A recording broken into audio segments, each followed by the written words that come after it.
Craftsman Days are here at Lowe's with big savings on the tools you need. Save $100 on the Craftsman V20 6-tool power tool combo kit, now at $199. No matter what the project is, Craftsman's high-quality, high-performance products empower you to build on. Stop by your nearest Lowe's store and check out the full line of Craftsman tools today. Valid through 6/18 while supplies last. Selection varies by location. Not only should Walters be your spot before and after every Nats game, but also Walters is an avenue for cheaper Nats tickets. When buying tickets to Nationals Park through the rest of the season, enter promo code WALTERS for 30% off. 1-1. Swing a line drive hook to right, and that's going to be a base hit. This is all going to cost the Nationals another run. Andrews scores. Over to third is Anderson. Benintendi's RBI single makes it 6-0. Now the left foot will come forward. Now it goes back, then it goes up, and here's the pitch. Swinging a long drive to right center field by Ruiz. This is way back. Going, and gone. Goodbye. With his 10th home run of the year. And the Nationals are on the board here in the bottom of the 9th inning. It's now the White Sox 6 and the Nationals 1. And Clevinger and Smith. Clevinger didn't like Smith. He enjoyed the home run, then bat flipped it, and Clevinger said something as he crossed the plate. The benches are emptying, and the umpires are getting in between. Smith crossed the plate instead of heading for the dugout. Turned towards the mound. Well, now the bullpens are emptying when this is just about finished, and Clevinger's back at the mound. I don't know if there's any history here. I mean, obviously Smith's in his first year with the Nationals, but he hit that ball and stood it, admired it, and flipped the bat. So I don't know if there was a prior reaction from an earlier incident because, considering the score, it seemed like an unusual reaction from Smith to watch it when you're down 6-0, now 6-1. And Clevinger clearly said something about that, and Smith is hot. I mean, Dom stood there and watched the home run.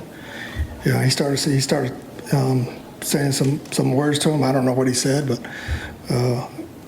it's just part of the game now, right? I mean, I've seen a lot worse. And welcome to Nats Chat for Tuesday, September 19th, 2023. I'm Al Galdi, host of the Al Galdi podcast. Mark Zuckerman is off for this installment of the show, but I am joined by the boss of the show, Tim Shovers, and we are here to get along as well as Dominic Smith and Mike Clevinger. Two peas in a pod. The Nationals on Monday night began their final homestand of this 2023 regular season, a 7-game homestand consisting of a 3-game series with the Chicago White Sox and a 4-game series with the Major League leading Atlanta Braves. The White Sox this season actually have been worse than the Nats, so it doesn't really say many good things about the Nats that they on Monday night got ripped by the White Sox. A 6-1 loss to the White Sox at Nationals Park on Monday night. The Nats now just 5-16 over their last 21 games. The Nats for this season now at 66-85. The White Sox improved to 58-93. This Nats Chat episode is brought to you by the Umps Care Charities East Coast Golf Classic, which is taking place Monday, October 16th at the beautiful Westfields Golf Club in Clifton, Virginia, with former umpire Sam Holbrook as the honorary guest. Visit umpscare.com for more information. So, Tim, we know that this regular season is winding down for the Nats. There was not a ton to this game on Monday night, but we did have an incident in the 9th inning on Monday night. There have not been many incidents in Nats games this season, really over the last few seasons. So that did add a bit of flair to an otherwise pretty mundane evening at the ballpark on Monday night. Yeah, some unexpected late fireworks from a game that obviously, as you mentioned, was very forgettable otherwise. And sort of bizarre, Dom Smith, enjoyed the home run. We're in the bottom of the 9th inning of a game on September 18th involving two teams that have under 70 victories. I did find the whole thing bizarre. I don't know if Dominic Smith and Mike Clevinger have some sort of history with each other. Obviously, two veterans that have been around. But that sort of came out of nowhere, Al. It was like, this has nothing to do with the rest of this game that I've been watching. Yeah, 100%. It was odd. It was unexpected. And I think sort of underlying with everything was what you just said. These are two bad teams, in the middle of a nothing happening game deep into the month of September, and they're going at it talking smack. I don't know. There's just something funny about that. So the Nats on Monday night nearly got shut out. The White Sox starting pitcher Mike Clevinger ended up tossing a complete game. He allowed 1 run in 9 innings with 7 strikeouts versus no walks. But as for the 1 run that he did allow, so the Nats were down to their last strike when they did finally score a run. Dominic Smith on Monday night as the Nats starting first baseman and number 5 batter, 1 for 4 with a solo homer. Dominic Smith, in what ended up being a 1-run 9th inning for the Nats, hit a 2-out solo homer to right center field on a 1-2 pitch to cut the Nats deficit to 6-1. This was an impressive home run. The homer went a projected 419 feet for StatCast. It's kind of funny with Dom Smith lately. He's hitting for power. Where has this been all season? Dominic Smith now, for this month of September, has a slugging percentage of .644. He's actually hitting quite well lately, including hitting for power. But it was after hitting the home run that he flipped the bat.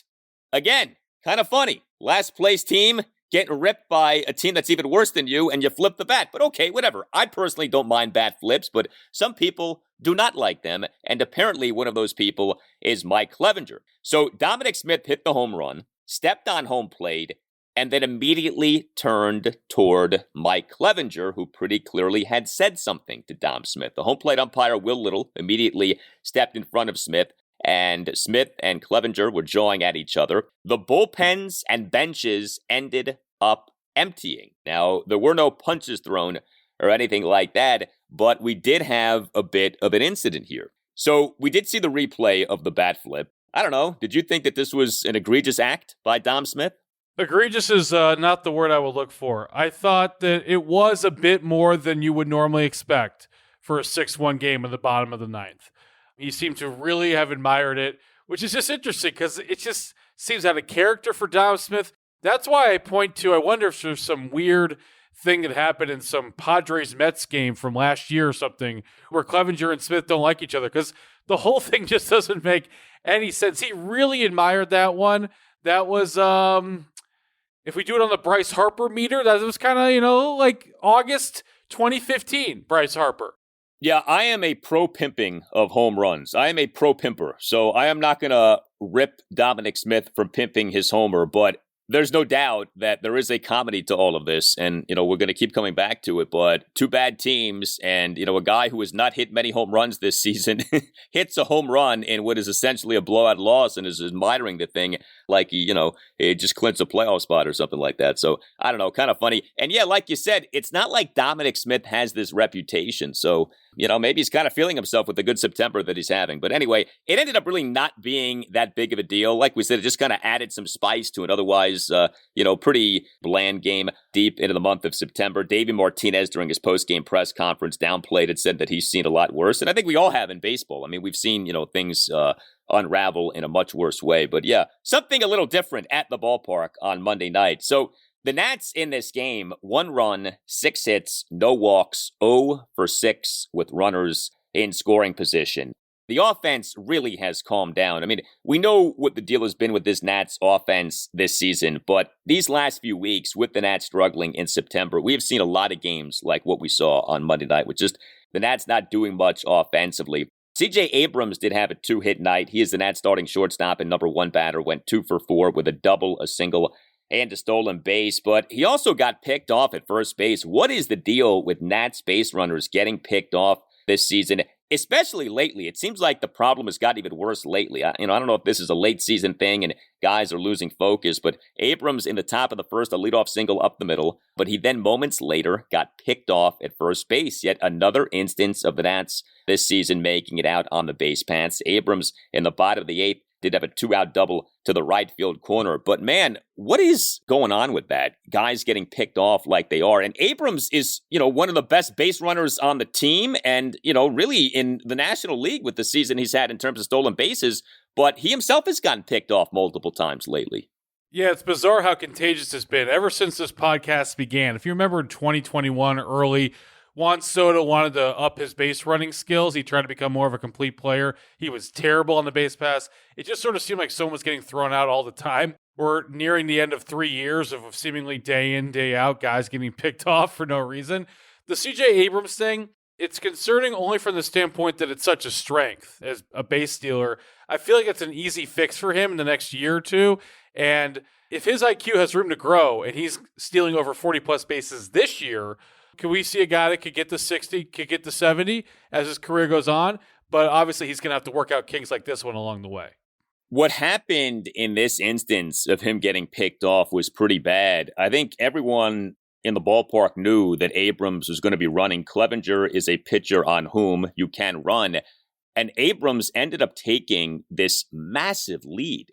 And so he gets on first base off the single. I don't know if he just got too cocky, but the lead was ridiculous. And so Clevinger picked him off rather easily. Like, it really wasn't that close. And what ended up happening was that, like, literally seconds after Abrams got the hit, he got picked off by Clevinger. So, lack of discipline. I think what's interesting, too, is this. You have the first base coach, Eric Young Jr., and the Nats have had this problem this season of guys getting picked off. And I think it's so tricky with coaches in baseball to know how much of what goes on is on them. Like, if a team isn't a good hitting team, is that really on the hitting coach, or is that just because you don't have better hitters on the team? Same thing with a pitching coach. And there have been a lot of conversations on this podcast, and certainly amongst Nats fans the last few years, about the pitching coach, Jim Hickey, and about the hitting coach, Darnell Coles. I don't know if guys getting picked off is truly on Eric Young Jr. or not. I do know this, it's not a great look. And that this is happening as this season goes on. It feels like more and more.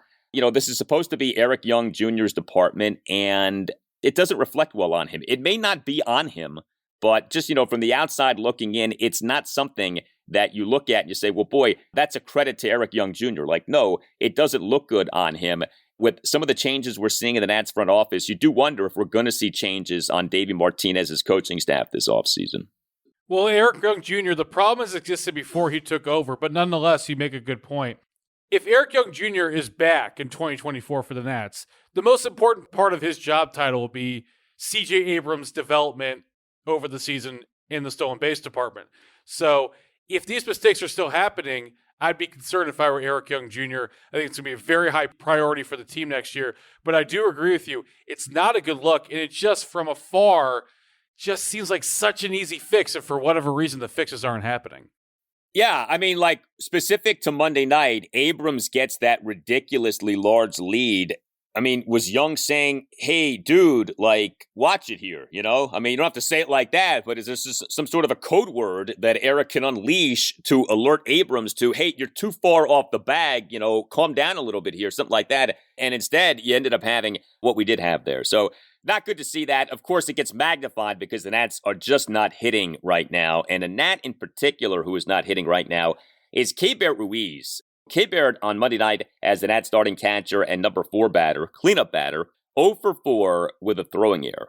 Keibert Ruiz had a really good month of August, but he's having a hideous month of September. Your Keibert Ruiz slash line for this month of September, a batting average of just .204, an on-base percentage of just .218, a slugging percentage of just .278. And I mentioned the throwing error. Keibert Ruiz came into Monday with minus 13 defensive runs saved for this season. Not good, especially, of course, for a catcher, right? A defensive position. The Nats this past March 11th announced having agreed with Keibert Ruiz on an 8-year contract extension with 2 club options. So the extension, an 8-year, $50 million extension. He, of course, is the Nats' long-term catcher. He's still young. This is only his age 24 season. But, I don't think he's had the kind of season you would want. Certainly not from a defensive standpoint. And I was really hoping that he would end his season strong, at least offensively speaking. And, you have more than a week left in the year, so maybe he catches fire over these remaining 11 regular season games. But as the season winds down and we do take stock of, okay, what has been good, what has been not so good, kind of where are we truly in this rebuild, I think Keibert Ruiz is a tricky guy to figure out. I don't want to sit here and say like he's a bad player because I don't really think that, but he has not become the player who you want him to be. There's still time for that to happen, but I think a better 2023 season for Keibert Ruiz would have been nice, and we have not had that, at least not so far this season. And of course, the season is winding down rapidly. I would love to see some better stats. The defensive stats that you mentioned are of concern, of course, and if this team's going to win, Keibert Ruiz is going to be a big reason why if things are to come together. So I'm with you there. Overall, though, I still like what I see from a day-to-day basis. Still see pop from time to time. Still see the potential to be a good defensive catcher. I like him overall. I think he's been dealt a tough hand and that he just hasn't had that much good pitching to be in charge of the staff since he's taken over as the franchise catcher. Been a bit better this year. Obviously, only 8 starting pitchers, as Davey keeps mentioning and hammering home this month. So I'm not as down on Keibert Ruiz as you are, I believe, but I definitely hear what you're saying. Yeah, I mean, he's also had a problem this season throwing out attempted base stealers. Now, we know that that's not all on him. That's also on the pitching staff. You know, he gets the 8-year extension. I just would have hoped for a better 2023 season. We've talked also about him having hit into a lot of bad luck, especially early in the year. So I think that has to be taken into consideration as well. But that did jump out at me. I mean, seeing him struggle as he did on Monday night, and, you know, you look at the September that he's having, it is not close to the August that he had. Like I said, he had a really good August. That was one of the best things about last month for the Nats. This Nats Chat episode is brought to you by Umps Care Charities East Coast Golf Tournament, hosted by MLB umpires Brendan Miller and Chris Siegel. Monday, October 16th at Westfields Golf Club in Clifton, Virginia, with special guest Sam Holbrook, retired MLB umpire who worked the 2019 World Series, when, of course, the Nats won it all. Register now at our website, give.umpscare.com, for more information. Proceeds support the delivery of 100 Build-A-Bear furry friends to kids at Children's National Hospital in D.C. Hey guys, it's Al Galdi here to tell you about another great deal being offered right now by Window Nation to listeners of the Nats Chat podcast. Window Nation is offering you even more. When it comes to new windows, Window Nation always gives you more, but now Window Nation is giving you even more. The more windows that you buy, the more that you save, up to 50% off, plus a lot more. Pay nothing for 2 full years. Another amazing deal on the great windows that Window Nation can provide to listeners of the Nats Chat podcast. Save up to 50% with the purchase of a house of windows. You know, even given what has been happening with interest and mortgage rates, Window Nation still is keeping 0% interest for 2 years. Call 866-90NATION or visit windownation.com. That's 866-90NATION or windownation.com, and tell Window Nation that you want the great deal that you heard about from Al Galdi on the Nats Chat podcast. Again, the more windows that you buy, the more that you save, up to 50% off, plus you pay nothing for 2 full years. That's 866-90NATION or windownation.com. And make sure that you tell Window Nation that Al Galdi from the Nats Chat podcast sent you. Heads up, Ted Lasso fans. Brett Goldstein, a.k.a. Roy Kent, is coming to DAR in mid-November. Head to the Game Time app for more info on how to land tickets. Game Time is the fast and easy way to buy tickets for all the sports, music, comedy, and theater near you. It's the fastest growing ticketing app in the country for a reason. Get images of your seat before you buy so you know exactly what to expect when you arrive. And listeners, download the Game Time app, create an account, and use code NATSCHAT for $20 off your first purchase. Terms apply. Again, create an account and redeem code NATSCHAT for $20 off. Download Game Time today. Last minute tickets, lowest price, guaranteed.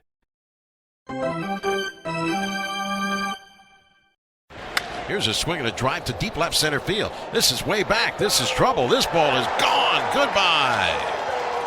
Well, he had struck him out twice, but not a third time as Luis Robert gets hold of a curveball into the visitors' bullpen in left field for a 3-run home run, his 36th of the year. And the White Sox break the scoreless duel here in the 5th. It's Chicago 3 and Washington nothing. Well, the Nats starting pitcher for this 6-1 loss to the White Sox on Monday night was Joan Adon.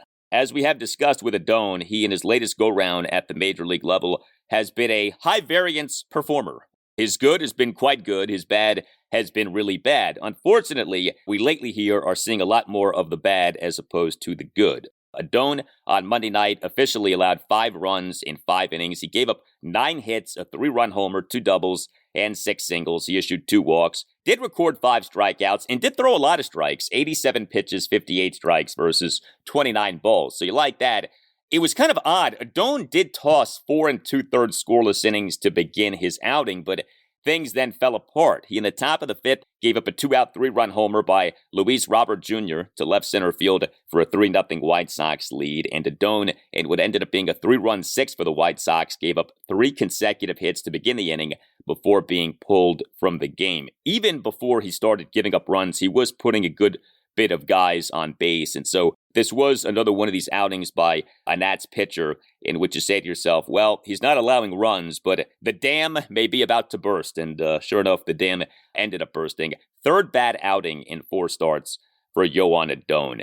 What do you think about Adon? Do you think there's a long-term future for him as a good starting pitcher for the Nats, or is he a guy who's just sort of here for now, but will not be here moving forward when the Nats get good again?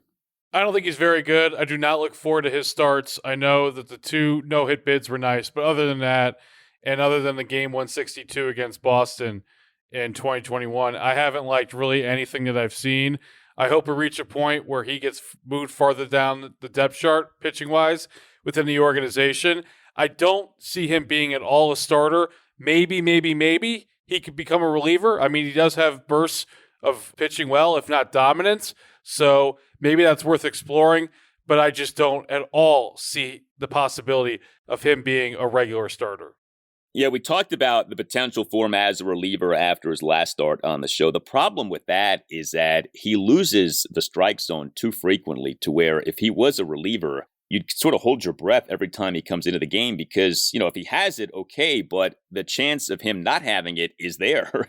And if he's coming into the game and he's walking the ballpark, then obviously that's not doing you much good as a reliever. Yeah, I mean, he's gotten ample opportunity these last few seasons, starting with the game 162 in 2021, made a bunch of starts last season. Now this season has gotten another opportunity here to start. And, the results just have not been that good. Has had some good outings this season, but, you obviously would like to see more. I mean, 2 or 3 goodies is nice, but more of that would be good as this season winds down. He was not good in this game on Monday night. The Nats bullpen on Monday night, 3 Nats relievers officially combined to allow 1 run in 4 innings. Jose A. Ferrer did struggle. He officially allowed 1 run in 2/3 of an inning, but he and that White Sox 3-run six retired just one of the 4 batters he faced. He induced a double play, but then gave up 3 consecutive 2-out singles. But Corey Abbott was good. He tossed 2 1/3 scoreless innings, and Thaddeus Ward made an appearance. So he tossed a scoreless top of the 9th. So it's been kind of odd with Thaddeus Ward. He has been back for a few days now. The Nats, this past Thursday morning, announced having returned Ward from his rehab assignment and having reinstated him from the 15-day injured list, which he had been on since July 3rd, retroactive to July 2nd with right shoulder inflammation. As we have talked about, the belief is that Ward is going to get a start or 2 down the stretch of this season. That clearly still could happen, but he did get some work on Monday night in pitching this scoreless top of the 9th inning. Is Tim Shovers someone who has an appetite right now for a Thaddeus Ward start down the stretch of the season? Is this something that you're looking forward to? I am looking forward to it, yes, actually, because let's see what he's got. What's the worst that happens? The Nats lose? I think we not too much to worry about here. Been hearing his name. I mean, it seems like his name has been mentioned on this podcast pretty much more out of whack than anyone in terms of time mentioned, but actual times appearing in a game this year, if you don't include Steven Strasburg in that category. First off, they just need people to eat innings here. I mean, we got 11 games left, 11 times 9, 99-plus innings. Let's see who fills them. But yeah, why not? And if he pitches well and gives us a nice thing to have a taste in our mouths heading into the winter is how I look at it. Yeah, I think you give anyone who has any possibility of being a decent starting pitcher for you a shot here, especially now as, you're still waiting on some guys to develop and as you still don't have a lot of great starting pitching options in the minors. So, that's part of what's happening here is that a guy like Joan Adon, who consistently has not been very good at the major league level, continues to get starts at the major league level because there aren't many better legitimate options. Thaddeus Ward is a Rule 5 guy. Like, normally, you're not spending this much time talking up a Rule 5 guy. But this season with this team, that's kind of what you're doing here down the stretch of the season. So presumably we'll see Thaddeus Ward get a start or 2 before this season winds down. So yeah, 11 games left for the Nats in this regular season. I mentioned that this game on Monday night was game 1 of a 7-game homestand, the final homestand of this Nats season. If you look up how the Nats have done from a home attendance standpoint this year, Going into Monday, the Nats ranked 23rd out of 30 major league teams in average home attendance on the season, 22,523, actually one spot ahead of the Chicago White Sox at 21,469. Now, I don't think anyone is going to argue that ranking at 23rd out of 30 is good, but I think all things considered, the home attendance numbers for the Nats this season have not been that bad. I know that there was a fear going into this season that Nats attendance really could crater this year. And look, it has not been great. And if you're watching these games on TV, there have been plenty of games at which you have seen a lot of empty seats at Nationals Park. As we all know, there is the official attendance, the announced attendance, and then there is the actual attendance, the people in the ballpark. And there are plenty of days, especially these weekday day games, at which you don't see many fans in the park. But the attendance has not been this disaster that I think it could have been. You got to think that a season like this one, a season where going into the season, the team is not going to be good. This is probably the bottom in terms of what you'll get in terms of attendance for a national season. And if this is the bottom, I really don't think that it's that bad. I think the Nats have not gotten enough credit for this. They have drawn well since the franchise moved to D.C. in that 04-05 offseason. This idea that was around 20 years ago of D.C. can't support an MLB team, or, the famous line from Peter Angelos decades ago of there are no real baseball fans in D.C., that line of thinking has been disproven. And I think a season like this is actually a really good case study. This is probably about as bad as it gets. And if this is the worst, I don't think it's that bad. I completely agree with you. The number that I care the most about, and I don't expect you to be able to crunch this on the spot, is what is your weekend attendance like? So that to me is what matters the most. And I've seen really good crowds throughout the rebuild and this year specifically.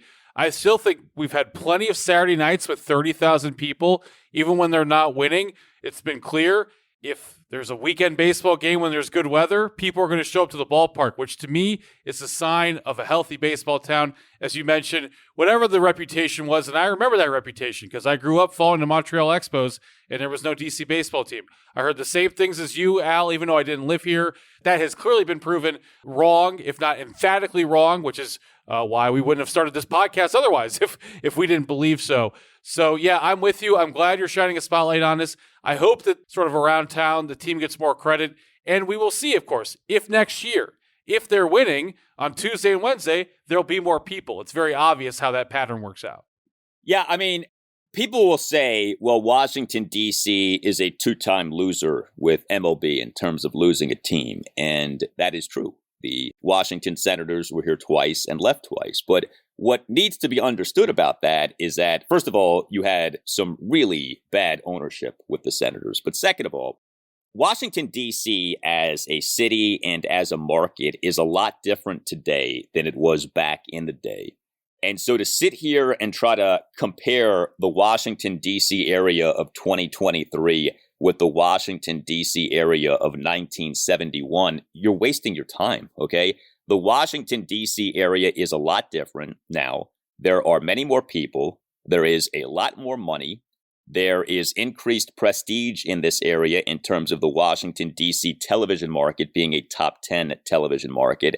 And, it's not, of course, just Washington, D.C. as a city. When you say Washington, D.C., what you're really talking about is D.C. and the surrounding counties of Maryland and Virginia. And when you talk about Montgomery County, Maryland, and Fairfax County, Virginia, and Loudoun County, Virginia, you're talking about three of the richest counties in the country. And so there are a lot of people here. There is a lot of money here.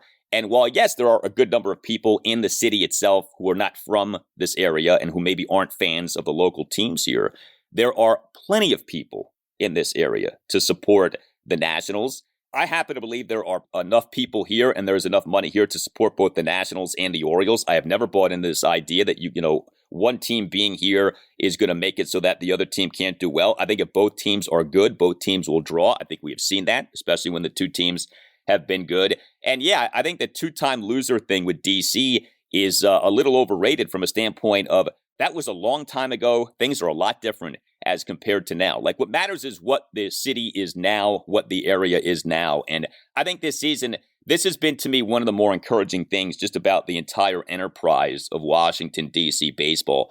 the attendance has not been the debacle that it could have been, that I think some people thought that it might have been. So that's good. And, we've seen this, and I think, you don't have to be from here to know this, but if the team is good, the team will draw. Like the Capitals have been good for years. Maybe they're a little off now, but the Caps have drawn well for years. Why? Because they're good. The Nats have drawn well. Right? Why? When they were good, they drew well. The football team. The football team hasn't not drawn because there aren't football fans here. The football team hasn't drawn well because the team has been bad and the owner was despicable. Well, that's changing now. So, and what did we see in week 1 of the Commanders season? We saw a sellout at FedEx Field, and it looks like we're going to see another one this Sunday for the game against Buffalo. So, yeah, be interesting to see next season if the Nats are a team on the rise and playing well. Does the attendance shoot back up? Do people kind of wait for the team to get really good again? That'll be interesting. But it certainly would seem to be, I think, a pretty good bet that the attendance next season will be better than the attendance this season. Yeah, definitely. Yeah, any sort of winning. Just also, they're going to enter spring training and opening day with hope. That's another thing. There was none of that. Certainly not going into 2022, and none of that going into this year as well. So just the mere fact that you're going to have people who aren't laughing at the Nationals all of January and February, I do believe helps sell tickets in April and May. Well, the other thing, too, is the ownership uncertainty. Like, you think about the concoction of bad team, rebuilding team, not much hope for this season, and, oh, by the way, ownership uncertainty. Like, it's almost a miracle that anyone has been attending these games, right? So, like, if you somehow are able to figure out the ownership thing, which, it doesn't look like that'll be figured out this coming off season, although who knows, but, like, there's that piece of the pie as well. But yeah, a salute to DC baseball fans, because I don't think that you've got enough credit for showing up as you have this season. This Nats Chat episode brought to you by the Umps Care Charities East Coast Golf Classic, which is happening Monday, October 16th at the beautiful Westfields Golf Club in Clifton, Virginia, with former umpire Sam Holbrook as the honorary guest. Visit umpscare.com for more information. Hit us up on Twitter. We always enjoy hearing from you at Nats_chat. You can email the show, natschatpodcast@gmail.com. You can find us on our website too, natschatpodcast.com. Don't forget about the second annual Nats Chat podcast party happening at Walters in D.C. Friday evening, October 13th at 6:30. All Nationals radio highlights on Nats Chat are courtesy of 106.7 The Fan. A thank you to Tim Newmark for the Nats Chat podcast music. Visit timnewmark.com. Next up for the Nats is Game 2 of this 3-game series against the Chicago White Sox at Nationals Park. Tuesday night, 7:05. Jackson Rutledge will be the Nats starting pitcher. For Tim Shovers, I'm Al Galdi. We thank you for listening, and we'll talk to you next time on the Nats Chat podcast. Throw to first, runner goes. They've got him picked off. Smith pump fakes. He's got him hung up. Andres throws to Garcia. No one's covering first. No one's covering first, and he's safe, diving back ahead of the tag. Where is Ferrer? Oh, my goodness. That's on Ferrer, the pitcher. Smith threw to Garcia properly, and Garcia had no one to throw to. So Andres is able to beat Luis to the bag because he had the head start. Ferrer's walking to the dugout, and the crowd groaning as they should. That cannot happen.